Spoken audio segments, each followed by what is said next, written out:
گے؟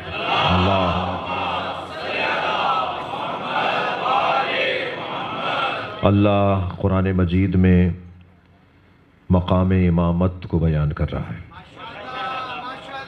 میرے کم سن، ہم سن اور نوجوان ساتھی جان لیں کہ مذہب اہل بیت کا امتیاز عقیدہ امامت ہے۔ ہمارے مذہب کی شناخت، ہمارے مذہب کی شان، ہمارے مذہب کی معیاری کیفیت وہ عقیدہ امامت ہے۔ ہمارا امتیاز یہ ہے کہ ہم عصر نس کو سن 11 ہجری پر محدود نہیں کرتے۔ ہمارے نزدیک عصر نس 255 ہجری بلکہ 260 ہجری تک جاری رہا۔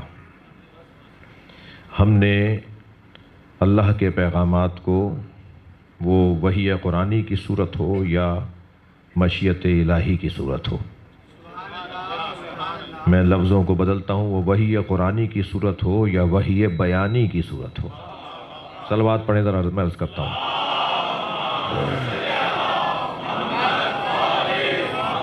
وحی قرآنی سرکار دو جہاں پر سن 11 ہجری میں مکمل ہو گئی، لیکن وحی بیانی 260 ہجری تک جاری رہی، یعنی ہمارے اعتبار سے 260، ورنہ فلسفہ امامت کے اعتبار سے دیکھا جائے تو آج بھی وحی بیانی کا سلسلہ جاری ہے، اور وحی بیانی کا اور وحی غیر قرآنی کا سلسلہ آج بھی جاری ہے۔ اس کی موٹی دلیل یہ ہے کہ شب قدر میں فرشتے امر لے کر کس پہ نازل ہوتے ہیں؟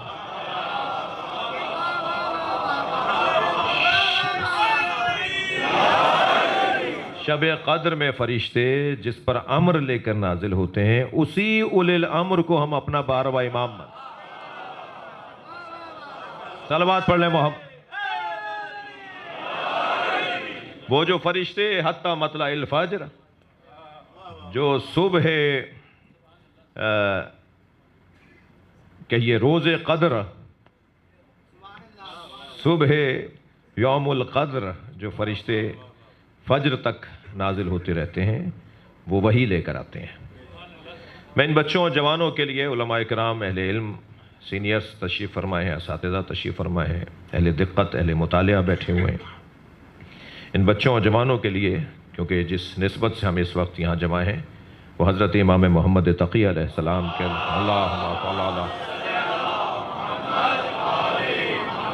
کی مناسبت ہے، نسبت ہے، جس وجہ سے یہ محترم مجمع تشریف فرما ہے، اور جو میرے سنی بھائی بھی تشریف فرما ہیں وہ بھی جان لیں کہ ہمارا عقیدہ امامت، یقیناً اس مختصر سے وقت میں عقیدہ امامت پورا تو بیان نہیں ہوگا، لیکن جتنے پہلوؤں کی طرف توجہ کر سکے تو وہ عقیدہ امامت کے پہلوؤں کی طرف توجہ کرنے کی کوشش ہو۔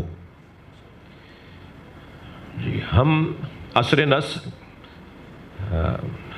تمام ائمہ کی، ہمارا عقیدہ یہ ہے کہ جو آسمانی پیغام ہے، جو الہی پیغام ہے، وہ دو طرح کا ہے۔ ایک الہی پیغام قرآن کی آیات کی صورت میں ہے، وہ سرکار دو جہاں پر ختم ہو گیا، وہ نبی کے بعد قرآن نازل نہیں ہو رہا۔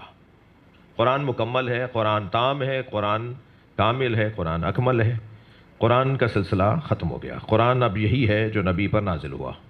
سرکار کی حیات طیبہ کے بعد قرآن نازل نہیں ہو رہا، مگر قرآن نازل نہیں ہو رہا کا یہ مطلب ہرگز نہیں ہے کہ وحی نازل نہیں ہو رہی،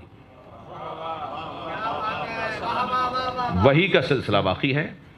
میں ان بچوں جوانوں کے لیے کہہ رہا ہوں کہ یہ جو وحی کا سلسلہ باقی ہے اور وحی کا سلسلہ جاری ہے، مشکل بحث ہے، مجھے اندازہ ہے، اس لیے میں یہ ویڈیو اور یہ مجالس کے نشر کرنے کو بھی بہت پسند نہیں کرتا، کیونکہ آدھی آدھی بات جاتی ہے، ان لوگوں تک بات جاتی ہے جنہوں نے کچی پکی پڑھی نہیں ہوتی، انہیں میٹرک کی بات سننے کو مل رہی ہوتی ہے، تو وہ تو ری ایکشن تو دیں گے، وہ تو کہیں گے یہ کیا بول رہے تھے، یہ کیا بول رہے تھے، یہ کیا کہہ رہے تھے، ان کا قصور بھی نہیں ہے بیچاروں کا۔ اسی لیے میں ہر شیعہ بچے سے کہتا ہوں، ایک اپنے بھائی کو ضرور لایا کرو، ایک اپنے بھائی کو ضرور لایا کرو، وہ جب بار بار آئیں گے تو پھر انہیں اندازہ ہو جائے گا کہ ہم کس زاویے سے دیکھتے ہیں۔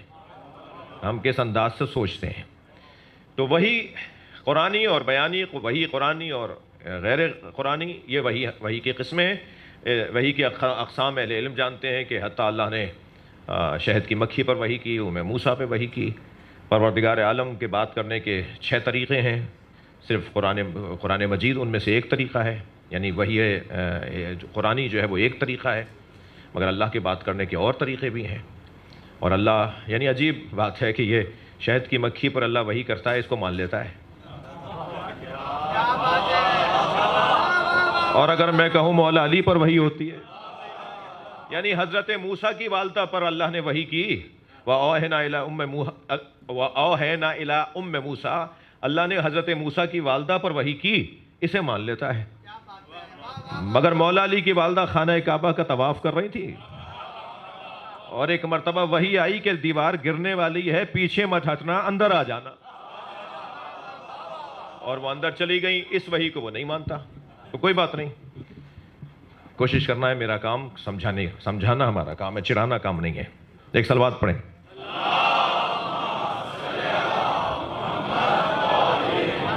تو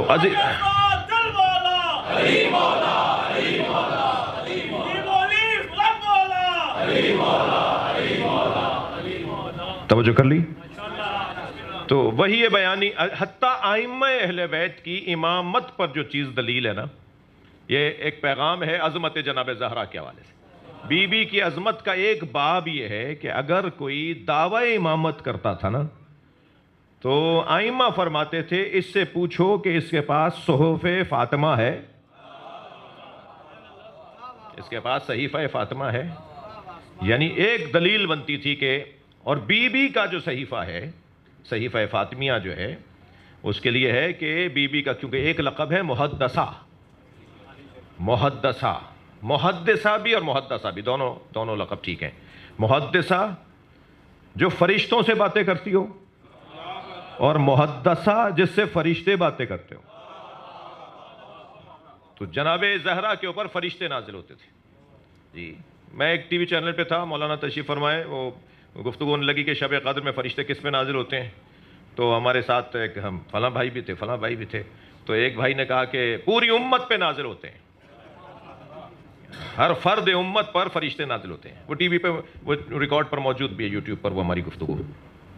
دوسرے بھائی نے کہا نہیں، اہل تقویٰ پہ نازل ہوتے ہیں. تیسرے نے کہا نہیں، صرف علماء پہ فرشتے نازل ہوتے ہیں. ہم نے کہا جی، جب میرا مطلب آیا، میرا نمبر آیا، تو میں نے کہا جی ان تینوں بھائیوں نے میری آسانی کر دی کہ یہ لوگ مان گئے کہ فرشتے نازل ہوتے ہیں، اور فرشتے شب قدر میں یا امت پر آتے ہیں، اہل تقویٰ پر آتے ہیں، علماء پر آتے ہیں. میں کہہ رہا ہوں کہ اس عالم پر آتے ہیں جسے اللہ نے پڑھا کر بھیجا ہے. صلوات پڑھ لیں محمد و آل محمد. تو ہمارے ہاں عصر نص جو ہے نا، وہ ائمہ اہل بیت کی زندگیاں عصر نص کہلائیں گی. یعنی اللہ کا حکم، مشیت پروردگار، مرضی پروردگار، حکم الہی، جسے چلیں کچھ دیر کے لیے میں دل چھوٹا کرنے والے مسلمان کے خاطر کہہ دیتا ہوں، الہام مان لیجئے آپ. آپ لفظ وحی سے اگر حساس ہو رہے ہوں، کوئی 1% بھی یہاں بیٹھا ہوا یا بعد میں مجلس سننے والا اگر حساس بھی ہو رہا ہو کہ صاحب یہ وحی کیوں کہہ رہے تھے، تو آپ چلیے اس کو کچھ دیر کے لیے الہام مان لیجئے. یعنی کچھ ایسا انداز، کوئی ایک پیغام ایسا ہے جو ڈائریکٹ اللہ کی طرف سے آ رہا ہوتا ہے، جو اللہ کی طرف سے آ رہا ہوتا ہے. ایک صلوات پڑھ لیں.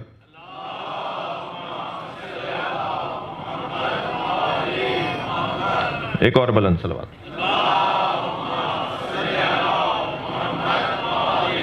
پرچی ہرگز یہ نہیں تھی کہ مجلس کا وقت ختم ہو گیا اتر جائیے. عصر نص ہمارے نزدیک وہ تمام ائمہ، یعنی ہم وہی، الہام، الہی پیغام، مشیت پروردگار، مرضی الہی کے منقطع ہونے کے قائل نہیں ہیں. تمام ائمہ کی زندگی سے جو کچھ ہمیں ملا، وہ گویا مرضی پروردگار مل رہی تھی، وہ گویا مشیت الہی مل رہی تھی، وہ گویا اللہ کا پیغام ہمیں مل رہا تھا. دیکھیے دوسرے بھائیوں کے ہاں کیا مسائل ہیں، میں نہیں کہنا چاہتا زیادہ، صرف اتنا عرض کرنا چاہتا ہوں کہ کون بات کر رہا ہے، حدیث، قرآن، تفسیر، دین، اسلام جو بول رہے ہیں. مجھے ان سے سوال یہ ہے کہ آپ کے ہاں تو 100 سال تک حدیث اور سنت بیان کرنے پہ پابندی تھی. نبی کی رحلت کے بعد 100 سال تک حدیث بیان کرنے پہ پابندی تھی. آج حدیث کے نام پر تنظیمیں بنانا آسان ہے. حدیث کے نام پر تنظیمیں بنانا آسان ہے، مگر کوئی اتنا تو بتائے کہ حدیث جلائی کس نے؟ حدیث بیان کرنے پہ پابندی کس نے لگائی؟ حدیث بولنے پر کوڑے کون مارتا تھا؟ 100 سال تک حدیث رسول.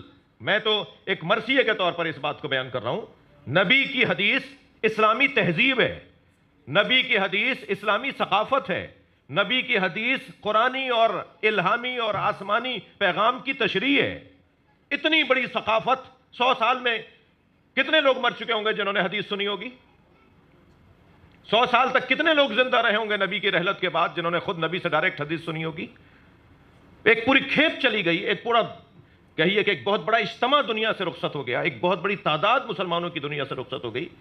اس وجہ سے، کس وجہ سے میں اس پہ نہیں جانا چاہتا، لیکن وہ اتنی بڑی تعداد میں لوگ دنیا سے چلے گئے. حدیث میں امام نسائی کتنا بڑا نام ہے میرے بھائیوں کا، بڑے پیشواؤں میں سے ایک نام ہے. انہیں کوڑے اتنے مارے گئے، اتنا زخمی کیا گیا صرف اس جرم پر کہ وہ نبی کی حدیث بیان کر رہے تھے. انہیں مار مار کے آخر مار ہی دیا. وہ زخموں کی تاب نہ لا کے شہید ہو گئے. وہ شہید ولایت علی ہیں. اہل سنت کے یہ عالم دین مولا علی کی ولایت کی خاطر مارے گئے. وہ کون سی حدیثیں سنا رہے تھے؟ وہ مولا علی کی شان میں حدیثیں سنا رہے تھے. اور مولا علی کی شان کی حدیثوں کی خاطر تو اور حدیثیں روکی گئی تھی. جس مضمون کی خاطر اور حدیثیں روک دی گئیں تم وہی مضمون بیان کر رہے ہو 100 سال تک. مگر ہم جنہیں امام مانتے ہیں، جملے کو محسوس کیجئے گا، ہم جنہیں امام مانتے ہیں وہ زمانے کا رونا نہیں روتے. ہم جنہیں امام مانتے ہیں وہ حالات سے متاثر نہیں ہوتے. میں لفظوں کو اور ممبری زبان کا کہوں کہ ہم جنہیں امام مانتے ہیں وہ زمانے کو موڑ کر نہیں دیکھتے، موڑ کر دیکھتے. اپنے حق میں حالات کو موڑنا یہ ہنر دیا ہے ہمیں اہل بیت نے. زمانہ یہ کہہ رہا ہے حالات ایسے ہو گئے ہیں، ہم کیا کر سکتے ہیں، ہم یہ کیوں کیسے ہو سکتا ہے، یہ کیسے ممکن ہے. یہ اصطلاحیں اور یہ جملے علی والوں اور اہل بیت والوں کی زندگی میں نہیں ہیں. جیسے بھی حالات ہوں، جو بھی معاملات ہوں، ان میں رویہ روش بدل کر اپنی ذمہ داری کو ادا کرتے رہنا یہ ائمہ اہل بیت کی زندگی کا پیغام ہے. طریقہ بدلا جائے گا، انداز بدلا جائے گا، رویہ بدلا جائے گا، مگر کام نہیں بدلا جائے گا. جی اس کا کوئی اور طریقہ اپنائیں گے مگر کام نہیں روکا جائے گا. یہ ائمہ اہل بیت کی زندگیوں کا ایک حسین ترین پہلو ہے. کبھی غور فرمایا جو امام معصوم اپنے ہاتھ سے اپنے کپڑے دھوتے ہوں، جی پانی سے نکالتے ہوں، بستر اپنا خود پہن کرتے ہوں، سیدھا کرتے ہوں، اپنا بستر خود لپیٹتے ہوں، اپنے برتنوں کو خود اٹھا کے رکھتے ہوں، اپنے برتنوں کو خود، اپنے دسترخوان کو خود بچھاتے ہوں، وہ 80 کنیزیں اور 60 غلام کیوں خرید رہے تھے؟ وہ غلاموں اتنی بڑی تعداد میں سب سے زیادہ غلام جس ایک امام معصوم کی زندگی میں رہے وہ امام زین العابدین ہے. سب سے زیادہ، اور ایک کام بھی اپنا دوسروں کو نہیں کرنے دیتے تھے مگر یہ کہ اس وقت کے اندر جس وقت میں حضرت کا کام اور حضرت کی جو ہدایت کی ذمہ داری تھی وہ ایک وقت میں آ جاتے تھے تو اس وقت میں امام اجازت دیتے تھے کسی غلام کو یا کسی کنیز کو کوئی کام کرنے کی. جی سفروں کے اندر آپ نقاب لگا لیتے تھے، آپ اپنا حلیہ بدل لیتے تھے اور حاجیوں کے حتی سامان کو ایک جگہ سے دوسری جگہ رکھتے تھے تاکہ حاجی اللہ کے مہمان ان کا احترام ہو. اور جب لوگ پہچان جاتے تھے کہ یہ امام معصوم امام سجاد ہیں تو پھر حضرت وہ قافلہ ہی بدل دیتے تھے کہ اس قافلے کے لوگ مجھے پہچان گئے، یہ مجھے اپنا کوئی کام نہیں کرنے دیں گے. حضرت جلدی جلدی بڑھ بڑھ کر لوگوں کے کام آ رہے ہوتے تھے ان سفروں میں، اور کہ اپنے گھر کا کام، اپنا کام اپنے غلام اور کنیزوں کو نہیں دیتے. پھر بھی 80 غلام کنیزیں، 60 غلام، اتنی بڑی تعداد میں 150 سے زیادہ حضرت کے غلام اور کنیز. اس کا سبب کیا تھا؟ سبب یہی تھا کہ زمانہ کہہ رہا تھا کہ حدیث بیان کرنے پہ پابندی ہے اور امام تو زمانے سے متاثر ہوتا نہیں ہے. تو آپ غلام اور کنیز خریدتے تھے، انہیں محدث بناتے تھے اور بہانے بہانے پہ آزاد کر کے مبلغ کے طور پہ بھیج دیتے تھے. صلوات پڑھ لیں ائمہ اہل بیت کی سیرت پر.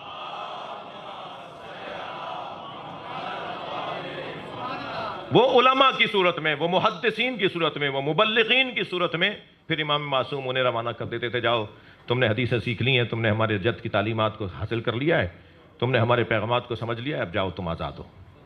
وہ غلام اور کنیز نہیں تھے، وہ گھر مدرسہ تھا، وہ گھر ایک مکتب تھا۔ یا ائمہ اہل بیت کی زندگیوں کا ایک حسین اور ایک عجیب اور ایک یعنی جس کو کہہ لیجئے کہ بے بدل منظر ہے کہ حالات سے متاثر نہیں ہونا ہے۔ ہم سب اثر پذیر بھی ہیں اور اثر گزار بھی ہیں۔ ہم سب جس چیز کے اندر ہم کمزور ہوتے ہیں اس میں اثر پذیر ہوتے ہیں، اور جس چیز میں ہم مضبوط ہوتے ہیں اس میں اثر گزار ہوتے ہیں۔ جس چیز میں، جس فن میں، جس میدان میں ہم مضبوط ہوتے ہیں، ہم وہ دوسرے کے اوپر اثر چھوڑ رہے ہوتے ہیں، اور جس میں کمزور ہوتے ہیں ہم اس کا اثر لے رہے ہوتے ہیں۔ جی میرے یہ بچے جوان جو وطن سے دور پڑھنے کے لیے جاتے ہیں، اور اس وقت بھی شاید یہ مجلس سن رہے ہوں یا بعد میں سنیں گے، جو باہر ممالک میں رہتے ہیں، یہ ہمارے جو جوان وہاں پڑھنے جاتے ہیں یورپ میں اور مختلف ممالک میں، وہاں کا اثر لے کر واپس آتے ہیں، بلکہ واپس کہاں آتے ہیں، مگر جب بھی دو مہینے 4 مہینے کو آتے ہیں تو یہاں پر جو ان کے بولنے کا انداز، چلنے پھرنے کا، بات کرنے کا، توتلے ہو کے تو وہ اردو بولتے ہیں۔ ارے بھائی کیا ہو گیا تمہیں؟ کہ وہ انگریزی بولتے ہیں نا، یہاں جو تم اتنے عرصے سے اردو بول رہے تھے، وہاں انگریزوں کو تو تم نے اردو سکھائی نہیں، پنجابی سکھائی نہیں، ایسا سے کم تری ہے نا جی۔ اپنے وطن پہ تو ان زبانوں کی بنیاد پہ لڑائی جھگڑے ہو جاتے ہیں، مگر وہاں جا کر ان کو سکھا کے نہیں آتے، بلکہ وہاں سے اثر لے کر آتے ہیں۔ علامہ اقبال جب گئے میونخ یونیورسٹی کے اندر، انہوں نے تعلیم حاصل کرنا چاہی تو ضد پکڑ لی کہ میں انگریزی میں پڑھوں گا، میں جرمن زبان میں نہیں پڑھوں گا۔ اقبال اتنے قابل، اتنے لائق، اتنے ذہین شاگرد تھے کہ وہاں کیا نظام تعلیم تبدیل کرنا پڑا، زبان تعلیم کی تبدیل کرنا پڑی۔ وہ ایک طالب علم کو نہیں کھونا چاہتی تھی میونخ یونیورسٹی، اس لیے کہ اقبال جیسا طالب علم ان کو قسمت سے ملا ہے۔ ہم اپنی زبان بدل دیں گے مگر اس اقبال کو نہیں جانے دیں گے، اور علامہ اقبال کی وجہ سے آج تک وہاں انگریزی میں پڑھایا جاتا ہے۔ اقبال کے نام کا وہاں روڈ ہے، اقبال کے نام کے وہاں بڑے بڑے ہال بنے ہوئے ہیں۔ میں خود ساری چیزوں کو دیکھ کر آیا ہوں، میرا شوق تھا کہ میں جب وہاں جاؤں تو دیکھنے جاؤں، علامہ اقبال کا گھر بھی دیکھنے جاؤں، اور وہ دریائے نیکر کے کنارے بیٹھ کے جو وہ جاوید نامہ انہوں نے لکھا تھا اور وہ غزلیں لکھی تھیں، وہ جگہ بھی دیکھوں جہاں وہ بیٹھ کے شاعری کرتے تھے، وہ گھر بھی دیکھ کر آیا میں۔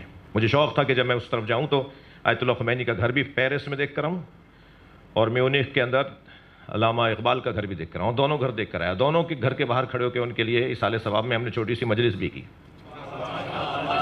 علامہ اقبال جب واپس آئے تو انہیں اور زیادہ وہاں کا کوئی رنگ ہونا چاہیے تھا نا ان کے اوپر، مگر اقبال پر وہاں کا کوئی رنگ نہیں تھا۔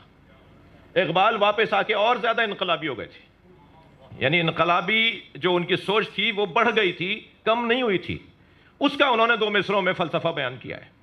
وہ کہتے ہیں میں بتاؤں کہ میں پہلے والا اقبال نہیں، پہلے والے سے زیادہ اچھا اقبال بن گیا ہوں۔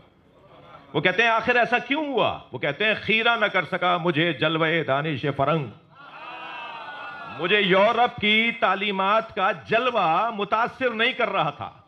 خیرہ نہ کر سکا مجھے جلوہ دانش فرنگ، سرما ہے میری آنکھ کا خاک مدینہ و نجف۔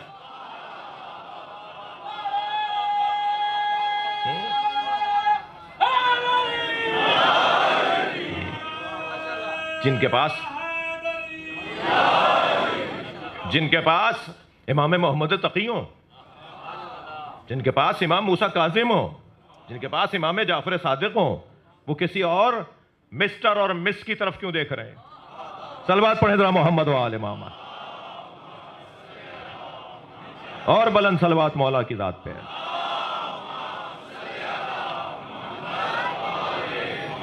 ذخیرہ علم ہے جو اہل بیت عصمت و طہارت نے عطا کیا ہے۔ خفا نہیں ہوئیے گا مجھ سے، اب تو آپ مجلس پوری سن کے جائیں گے نا۔ آپ میرے مولا تقی علیہ السلام ارشاد فرماتے ہیں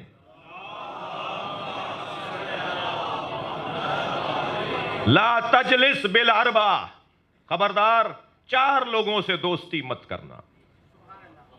ان بچوں جوانوں کے لیے کہہ رہا ہوں، بزرگوں سے دعا چاہیے۔ لا تجلس بالاربع، 4 لوگوں کے ساتھ دوستی مت کرنا۔ ہر ہاتھ ملانے والا دوست نہیں ہوتا، ہر ساتھ بیٹھنے والا دوست نہیں ہوتا۔ دوستی کی شرائط ہیں۔ شیخ محسن نجفی اللہ مقامہ جس اسلام آباد میں ہمارے بزرگ عالم تھے، انہوں نے ایک کتاب تالیف بھی کی ہے دوستی کے نام سے۔ دوستی کے بارے میں ائمہ اہل بیت نے جو ہماری رہنمائی فرمائی ہے، دوست کون ہوتا ہے، دوستی کی شرائط کیا ہیں، دوستی کے تقاضے کیا ہیں۔ جن لوگوں جن لوگوں کی دوستی کی بنیاد دنیا میں گناہ اور معصیت ہے، وہ آخرت میں ایک دوسرے کے دشمن اٹھائے جائیں گے۔ دوستی اس بنیاد پر ہو رہی ہے، گناہ کی بنیاد پہ دوستی ہو رہی ہے، دوستی کا ایجنڈا ہی گناہ ہے۔ جی حضرت فرماتے ہیں 4 لوگوں کے ساتھ دوستی مت کرنا۔ خفا تو نہیں ہے؟ وہ سناؤں؟ اول سب سے پہلا وہ شخص جس کے ساتھ دوستی کے لیے امام منع فرما رہے ہیں، فاسقن، علنی گناہ کرنے والا، چوک پر، روڈ پر، بازار میں، آفس میں، سب کے سامنے کہنے والا کہ میں نے یہ کیا ہے، میں کر رہا ہوں، یہ دھڑلے سے گناہ کرنے والا۔ جی جری نہیں، متجری، بہادر نہیں، بدتمیز۔ طے کریں، بہادر اور ہوتا ہے، بدتمیز اور ہوتا ہے۔ ہمارے یہاں بدتمیزوں کو بھی بہادر کہا جاتا ہے۔ جی بہت بہادر ہیں، فوراً جواب دے دیا، بہت شجاع ہیں، فوراً گھوسا لگا دیا۔ ہر اظہار قوت کرنے والے کو جری اور بہادر نہیں کہتے۔ اظہار قوت کرنے والا کبھی جری اور بہادر ہوتا ہے، اور اظہار طاقت اور قوت کرنے کا والا کبھی متجری اور بدتمیز ہوتا ہے۔ ہر گھوسا تیار کرنے والا، ہر ابے تبے معاف کیجیے گا کرنے والا، وہ بہادر نہیں ہوتا، مجھے معاف کیجیے گا۔ جی یہ جو علنی گناہ کر رہا ہے، یہ جو 4 آدمیوں کے سامنے اطمینان کے ساتھ کہتا ہے یہ کام میں نے کیا ہے، اسے کہتے ہیں فاسق۔ جی کربلا کا واقعہ بھی، امام حسین کی قربانی بھی فاسق کے خلاف تھی۔ معلن بالفسق، امام حسین نے کیا فرمایا تھا؟ هو شارب الخمر قاتل نفس محترمہ معلن بالفسق، علنی گناہ کرتا ہے، سب کے سامنے کہتا ہے میں نے کیا، یہ اللہ کی شریعت کو، اللہ کے حکم کو، اللہ کی منہیات کو، اللہ کی منکرات کو کہتا ہے میں کرتا ہوں۔ فاسق کے ساتھ دوستی نہیں کرو۔ حضرت فرماتے ہیں جب فاسق کے ساتھ تم دوستی کرو گے تو یہ شخص خود تو ذلیل ہے، تمہیں بھی رسوا کر دے گا، اس کے ساتھ دوستی نہیں کرو۔ پھر فرماتے ہیں کاذبن، دوسرا شخص جس سے دوستی مت کرو وہ ہے جھوٹا۔ یہ جو جھوٹا ہے یہ تمہیں صرف اچھا دکھائے گا، یہ تمہیں سراب بنا کر چیزوں کو دکھائے گا، چیزوں کو سراب بنا کر دکھائے گا، تم اس کے کہنے پہ عمل کرو گے اور یہ تمہیں رسوا کروا دے گا۔ کاذب، جھوٹے سے دوستی مت کرو۔ میرے بچوں، جوانوں، آپ سے بات کر رہا ہوں، اہل بیت کے چاہنے والوں سے زیادہ جھوٹ سے نفرت کس کا حق ہے؟ جھوٹ سے سب سے زیادہ نفرت علی والوں کو کرنی چاہیے۔ میں لفظوں کو اور بہتر کرتا ہوں، سب سے زیادہ جھوٹے سے نفرت وہ کرتا ہے جو مباہلے میں سچوں کا نام سن کے نعرہ لگاتا۔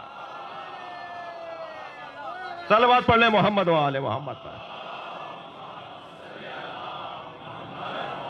ہماری تو جنگ ہی جھوٹوں سے ہے، ہمارا تو تبرہ ہی جھوٹوں پر ہے، ہمارے تو مذہب کی بنیاد ہی جھوٹ کے خلاف ہے۔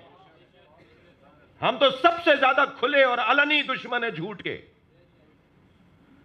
مگر کیا یہ جھوٹ کا عنوان صرف اس زاویے سے اور اس اینک سے دیکھا جائے گا؟ جس زاویے سے، جس اینک سے جھوٹ کے عنوان کو معمولاً میں بیان کرتا ہوں، میں خطیب بیان کرتا ہوں، جھوٹ کا یہ بھی تو عنوان ہے کہ سچوں کے پرستار، صلوات پڑھیں ذا محمد و آل محمد، سچوں کے چاہنے والے، سچوں کے مرید، اور خدا نخواستہ خود جھوٹ بولتے ہو۔ جی یا جھوٹ سے کوئی نفرت نہ ہو، یا جھوٹ سے کوئی دوری نہ ہو۔ توجہ ہے؟ اگر آپ خفا نہیں ہو رہے تو بلند صلوات پڑھیں، اللہم صل علی، اور اگر آپ خفا ہو رہے ہیں تب بھی بلند صلوات پڑھیں، اللہم صل علی محمد و آل محمد۔ صلوات تو اہل بیت پہ ہے نا بھائی۔ جی جھوٹ، آیت اللہ قوسچی جن کی کتاب روحوں کا سفر، مولانا محمد عباس زیدی صاحب، لاہور کراچی کے ایک بزرگ عالم تھے، مولانا محمد عباس زیدی، مرحوم و مغفور، پرانی بات ہے، انہوں نے اس کا ترجمہ کیا تھا فارسی کتاب کا اردو میں۔ اس کتاب کا نام اردو میں ہے روحوں کا سفر۔ پرانے جو بزرگ یہاں، یعنی جو کم سے کم میری عمر اور مجھ سے زیادہ کے، انہوں نے وہ کتاب پڑھی ہوئی ہے۔ اب وہ کتاب ناپید سی ہے، کچھ شاید مل جائے کسی فضائی تعلیمی دنیا میں۔ تو اس میں وہ لکھتے ہیں کہ جب ایک مومن گزر رہا ہوتا ہے نا مرنے کے بعد، قبر میں جب آپ لٹا کے آتے ہیں اپنے عزیز کو، تو پھر قبر میں سے برزخ کا دور شروع ہوتا ہے، اور بعض لوگ 400 سال میں بھی وادی السلام تک روحیں نہیں پہنچ پاتی مرنے والے عزیز کی، اور بعض کی پہلی رات میں ہی قبر سے اسے وادی السلام میں پہنچا دیا جاتا ہے۔ اور وادی السلام وہ وادی ہے جہاں مولا علی کا دیدار ہوتا ہے، جہاں امام حسین رہتے ہیں، جس وادی میں انبیاء اور ائمہ رہتے ہیں۔ وہ ٹھیک ہے کہ اس وادی میں ائمہ اور انبیاء کے برابر تو نہیں ہو جاتا وہ شخص وہاں جانے والا، مگر اس ماحول میں چلا جاتا ہے کہ جہاں وہ مولا کا دیدار جب چاہے کر لے۔ تو مومن جو ہے وہ وادی السلام میں پہنچ جاتا ہے، اور منافق اور جو مشرک ہے وہ کسی اور وادی میں پہنچتا ہے۔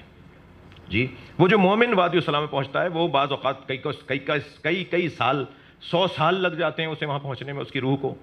وہ ہمارے اوپر بھی ہوتا ہے کتنا ہم ایصال ثواب کر رہے ہیں، کتنا ان کا صدقہ خیرات دے رہے ہیں، کتنے ان کے قرضے اتار رہے ہیں، کتنے ان کی نمازیں ہم پڑھوا رہے ہیں، کتنے ہم روزے ان کے رکھوا رہے ہیں۔ یہ ہمارے وارثوں کا بھی ہوتا ہے۔ لیکن وہ وادی السلام میں جب وہ مردہ پہنچتا ہے تو وہاں حضرت کا دیدار ہوتا ہے۔ مگر وادی السلام میں پہنچنے سے پہلے 5 وادیاں اور ہیں، یعنی وہ چھٹی وادی ہے۔ وادی السلام چھٹی وادی ہے۔ وہ جو پہلی 5 وادیاں ہیں ان سے جب وہ گزر رہا ہوتا ہے تو عجیب و غریب منظر وہ دیکھ رہا ہوتا ہے، عجیب و غریب۔ ان میں سے ایک منظر انہوں نے لکھا ہے کہ یہ دیکھتا ہے کہ جب وہ گزر رہا تھا تو ایک آسمان سے آگ کا گولا ایک خوبصورت باغ پر آ کر گرا، جس میں طرح طرح کے پھلوں کے درخت لگے ہوئے ہیں، خوبصورت پھول لگے ہوئے ہیں، آبشار بہ رہے ہیں، طرح طرح کے پرندے وہاں چہچہا رہے ہیں۔ وہ خوبصورت ترین باغ جس میں وہ تخت لگائے اور کرسی لگائے بیٹھا ہے، یعنی جس کا وہ باغ ہے، کہ اچانک آسمان سے ایک آگ کا گولا گرتا ہے اور وہ سارے باغ کو جلا کے راکھ کر دیتا ہے۔ اور وہ شخص جو کرسی پہ بیٹھا ہوتا ہے، جو پہلے اس محظوظ ہو رہا ہوتا ہے اس ماحول سے، وہ چیختا چلاتا وہاں سے بھاگتا ہے۔ تو یہ پوچھتا ہے کہ آخر یہ کیا منظر تھا، یہ کیا ہوا ہے؟ تو جواب دیا جاتا ہے کہ اس شخص کا یہ جھوٹ ہے جس نے اس کی ساری نیکیوں کو جو اس باغ کی صورت میں بن چکی تھیں ان سب کو ایک دم جلا دیا۔ جھوٹ۔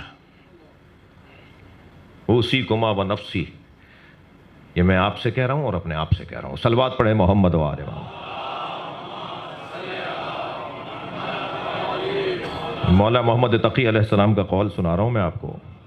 حضرت فرما رہے ہیں نہیں بیٹھو فاسق کے ساتھ، دوستی نہیں کرو جھوٹے کے ساتھ۔ پھر فرماتے ہیں تیسرا وہ شخص بخیل، کنجوس، پیسہ ہی نہیں نکلتا، دم نکل جائے گا پیسہ نہیں نکالیں گے۔ جس سے پیسہ نہ نکلتا ہو، جس سے لوگوں کے خیر مالی طور پر اس سے نہیں پہنچتا ہو۔ جی، چوتھی چیز جسے روکا امام معصوم نے، فرماتے ہیں قاطع الرحم، فاسق، کاذب، بخیل، قاطع الرحم، رشتہ داری توڑنے والا۔ پھر اس کے بعد فرماتے ہیں ملعون ملعون ملعون ملعون عند اللہ، یہ اللہ کے نزدیک ملعون ہے۔ جو چچا زاد بھائی سے نہیں ملتے، جو خالہ زاد بھائی سے نہیں ملتے، جو کزن سے تعلقات توڑ دیتے ہیں، جو رشتہ داروں سے تعلقات توڑ دیتے ہیں، جو اپنے عزیزوں سے ملاقاتیں چھوڑ دیتے ہیں، جو یہ کہہ کر اپنے کزن کو نہیں بلاتے کہ انہوں نے بھی اپنے بیٹے کی شادی میں نہیں بلایا تھا۔ مولا کی ذوالفقار کے اوپر جو جملہ لکھا ہوا تھا نا، تلوار پر کچھ لکھا ہوا تھا، سل من قطعک، اس رشتہ دار سے تعلقات جوڑے رکھو جو تعلقات توڑتا ہو۔ تعلقات تو اسی سے جوڑنے ہیں نا، صلوات ہدیہ کریں نبی اور آل نبی پر۔ تعلقات تو اسی سے جوڑنے ہیں نا جو تعلقات توڑ رہا ہو۔ اگر اسی سے تعلقات رکھنے ہیں جو تعلقات بنائے رکھتا ہے تو یہ تو پھر بدلہ ہو رہا ہے۔ اس میں عبادت کہاں ہے؟ اس میں خدا کی خوشنودی کہاں ہے؟ اس میں ائمہ کی خوشنودی کہاں ہے؟ ائمہ کی خوشنودی تو بنے گی وہاں جہاں رشتہ دار نہ بلا رہا ہو، وہ سلام نہ کر رہا ہو، وہ خط نہ دے رہا ہو، وہ دعوت نامہ نہ دے رہا ہو، اور آپ دے رہے ہوں، میں دے رہا ہوں، اس کو بلائیں۔ ائمہ اہل بیت کے بعد رشتہ دار ائمہ اہل بیت کی امامت کو نہیں مانتے تھے۔ 8 مثالیں ہیں مولا علی سے لے کر امام عسکری تک، 8 مثالیں ہیں، 8۔ جی، دوسری طرف تو 800 مثالیں ہیں۔ 8 مثالیں ہیں ائمہ اہل بیت میں جو ان کے اپنے کچھ عزیز تھے، کزنز تھے، جو ائمہ کی امامت کو نہیں مانتے تھے یا ایسے پیروکار نہیں تھے، دوسروں کے پاس بھی چلے جاتے تھے، مگر ائمہ نے ان کو حصہ دینا بند نہیں کیا، ان کا حق بند نہیں کیا۔ اور جب امام رضا سے ان کے ایک بھائی کے بارے میں پوچھا، جب امام کی فصل اتری، ان کی زمین کی فصل اتری، جب آپ کے منشی نے آ کر آپ کے کہیے کہ آج کے زمانہ آپ کے مینیجر نے آ کے آپ کو حساب دیا، تو امام نے اس کے اندر لسٹ بنائی کہ اتنا اس کو دے دو، اتنا اس کو دے دو، اتنا اس کو دے دو، تو اس کا نام بھی لکھا جو امام کو ایسے امام نہیں مانتا جیسے امام کو ماننا چاہیے، یعنی مخالف بھی تھا۔ اس نے کہا مولا یہ تو آپ کو مانتا نہیں ہے۔ حضرت نے فرمایا یہ مجھے نہیں مانتا مگر اللہ نے اسے میرا رشتہ دار بنایا ہے۔ اور 3 سال تک امام، جب اس نے دیکھا کہ میں ان کے مخالف بولتا ہوں اور یہ مجھے حصہ بیچتے ہیں، یعنی وہ صلہ رحمی والا حصہ تھا، وہ میراث والا حصہ نہیں تھا. جی رشتہ داروں کا خیال کرنا ہے نا، وہ تحفے تحائف. تو پھر اس نے 3 سال کے بعد آ کے امام سے معافی مانگی اور اس کے عقائد اور اس کے نظریات بدل گئے، بہتر ہو گئے. امام فرما رہے ہیں ایسا نہیں کرو. یہ وہ امام ہیں کہ جو کم سن ترین امام ہے، 8 سال کے سن میں منصب امامت پر فائز ہوئے، یعنی امام بالفعل ہوئے. حقیقت میں اور قابلیت میں اور ذات میں وہ امام تو دنیا میں آنے سے پہلے کے تھے، مگر بالفعل منصب کو اور ذمہ داریوں کو جب پچھلا امام آگے والے امام کے حوالے ذمہ داریاں کرتا ہے تو وہ فعلیت میں تبدیل ہوتی ہے نا چیز.